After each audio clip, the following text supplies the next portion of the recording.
चलित 2024 मसीहा साधारण निर्वाचन में नुआपड़ा जिलार कौन आदिवासी मानू राजनैतिक दल टिकेट दे ना जेहेतु नुआपड़ा जिला हूँ आदिवासी बहुल जिला एठी आम 37% आदिवासी संप्रदायर लोके स्थायी भाषा बसवास करुछु एवं राजनीतिक दल रे आमे समस्त संश्लिष्ट अच्छु विजु जनता दल रे अच्छु भारतीय जनता पार्टी रे अच्छु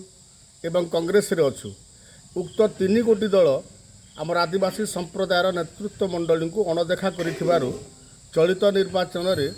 नुआपड़ा विधानसभा आसन रे आदिवासी समर्थित स्वाधीन प्रार्थी भाव में घासीराम माझी को विधानसभा विधायक भाव में आम उठे अच्छु तेणुक सबू राजनेता माने सबू दलरू आम अव्याहृत रहीचु आम दलीय काम करूना खड़ियाल विधानसभा मंडली खाली पड़ी सेठी आम व्यक्तिगत रूप से जेकोसी कैंडिडेट को जी मध्य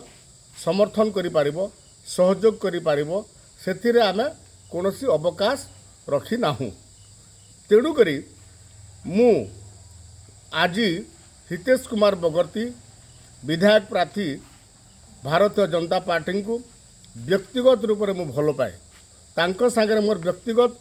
सुसंपर्क थिबा हेतु एवं मोर व्यक्तिगत हिसाब रे से जड़े भल अमाप्य व्यक्ति साधु सन्थ परिवार व्यक्ति एवं निष्ठभाषी होइथिबारु मु व्यक्तिगत रूप से तांको मु समर्थन दी अछि एवं सहयोग करबा पय पण करी अछि तेणु करी मु तांको सहयोग देबा भित्तिरे मु बुड़ान रे जाय करी तांको संगे शामिल हेली एवं सहयोग रो हाथ बढ़ेछि आ मु विधिबद्ध भाव रे भारतीय जनता पार्टी रे अद्यावधि योगदान करी नाही। धन्यवाद।